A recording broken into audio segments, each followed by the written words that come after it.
Welcome to CEO Talk Mumbai. This is an initiative by the Talk. My name is Muthu and I'm the founder of Crumbles, an organic and millets-based cookie store based out of Coimbatore. And I'm going to be the anchor for the day. CEO Talk is a platform that helps to save ideas and insights to transform the organizations and create better, meaningful relationships and partnerships. This event is brought to you by Tata Tele Business Services. It's country's leading service of enabling the community and communication solutions for business services. I'd love to welcome the lovely panelists who have joined us today. We'll start with Mr. Hitesh Kozain, the co-founder of OnSport, Mr. Safir Sani, CEO and founder of Transmeo, Mr. Vinay Kalantri, founder and CEO of Q Processing Services Private Limited, Mr. Avinash Godkindi, MD and CEO of Zaggle, Mr. Rishi Jagmohan, AVP Talent Development, Business Excellence and Digital Strategy at Workhard Limited, Mr. Sanket Save, Zonal Manager, Tata Tele Business Services Mumbai, Janice Das, Regional Marketing Head, Tata Tele Services Limited, Mumbai. Janice, ma'am, we would like to hear a welcome note from you. Our Tata Tele Business Services, our focus has been to continue to empower the businesses with innovative bespoke solutions that help the SMEs maintain their business continuity. Speed of digital transformation has accelerated across SMEs in 2020. We shall continue to play the role of technology enabler to the enterprises by providing digital platforms that significantly impact the competitiveness of our customers and enable them to do big. The first question, how has the pandemic affected and its impact on your business and revenues? So I think the pandemic has actually been very good for the digital payment space, and because digital transactions have grown, and I think they have really grown well and for everyone. From a business perspective, it's been great.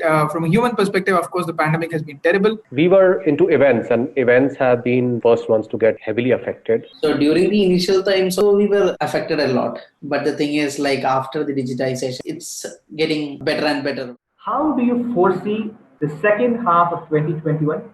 Every moment is a challenge, right? So you accept the challenge and you move forward. Overall, the pharma industry, healthcare industry has grown in the range of 8.5%. And we have grown much ahead than the industry. If we were sitting probably in a June or July, I would have said that probably if things get better, then we may move back. But a year of being away from a norm to actually a new structure changes a lot of your wiring.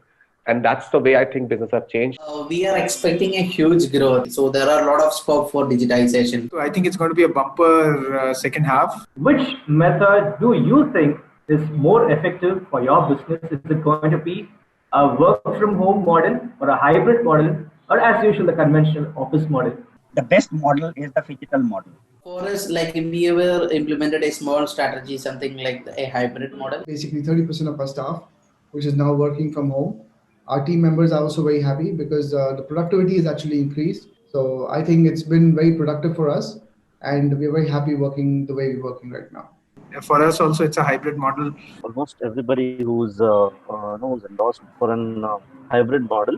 What kind of technology adoption you initiated during the lockdown to ensure continuity of your business? Cloud-based communication, the 4 pillars, the SaaS, IaaS, IoT, and cloud. So our newest portfolio, which we have launched, is something called Smart Flow, which is a whole lot of customer, cloud-based communication suites.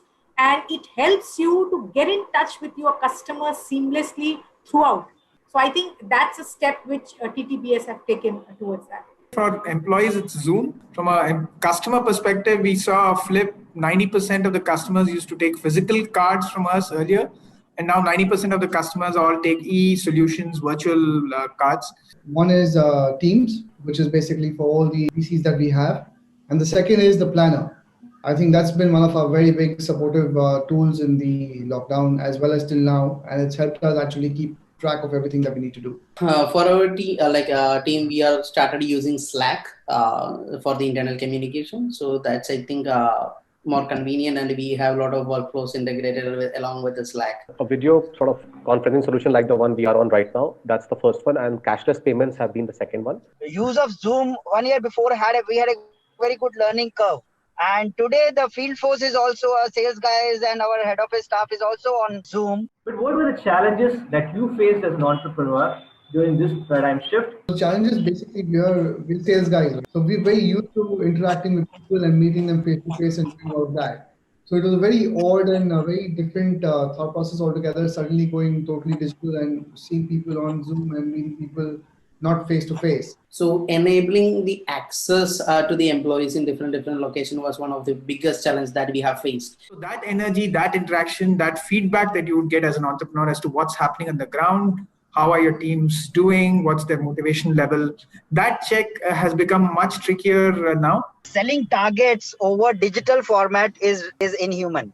Selling targets in a physical format is much easier over drinks also. The biggest task in front of us is to basically hire the greatest of people, probably not offer them industry competitive compensations, at least in immediately, and expecting them to sort of work doubly hard. What kind of enterprise solutions you feel can enhance your productivity? For in the case of security perspective, so we use some sort of MDM solutions, which is so mobile device management and hardware device management kind of solutions for securing the data. And we use for Jira enterprise platform for the project management and Salesforce for the sales management. And yeah, and we have automated completely the HRMS solution also for that. So if there's a single suite which allows you to manage security, manage connectivity, manage employee productivity, those are things which might really help businesses. A common suite actually makes a lot of difference. All of the people, including Google, Microsoft, etc., have tried to unify their offerings. So one thing that worked very well for your business that you want to share it with the others? I think immediate control on capital expenses and allocating that to sort of make employees perform better, like almost immediately. And I think employees, without being asked, sort of giving them more leverage to perform the task better. Yeah, started making everything virtually. Like the discussions, the planning, and everything through the Slack platform within a workflow integration with the custom softwares. So that worked really well. One was basically very simple. It was innovation. I think it gave us time to rethink our business. It gave us time to come up with new products and new services for our customers. And I think that's what even Tata Teleservices did. And by the way, I'm one of your users as well. A lot of the things that worked well for us during pandemic were things that we did pre-pandemic. So one is invest in people. The other is invest in tech engineering. And if you've got the right people and the right culture, then you can set them, literally free to innovate and to, ideate and to create without actually having to micromanage. What do you read and watch to get business updates? And is there anyone who influences you? I read a lot of stuff in ET, and especially the SME part of it, plus a lot of digital assets like SME Chamber of India, SME Channel. Then in terms of in order to update myself in the BFSI sector, Dalal Street and Money Control. My inspirations have usually been a lot of books. So one of my favorite books is Good to Great, then Hyper Focus. Influencers, I think all these books are the biggest influences in my life. I get my news from way too many sources. Books, yeah, I read a lot. When I mentioned, I try to read a lot. It's gone down a little off late, but trying to keep up. Who influenced me? The three people actually. One is Elon Musk, Satya Nadella, Gary Vaynerchuk. So my two inspiration, maybe we can say that Steve Jobs with Elon Musk. And I regularly read business journals as well as the Harvard business reviews. I only read when I'm cornered and sent a book to write a review for some of the authors of my friends who are there. I do read ET. That's a part of our daily routine. It helps me to keep up pace with the various changes that are happening in the market. I do follow Ratan Tata. He's kind of a fatherly figure to all of us working with Tata, most of the Tata employees. I would like to thank all the lovely speakers that joined us with us today. This is me, Muthu Prasanna, signing off. Thank you so much, all the lovely speakers, for joining us.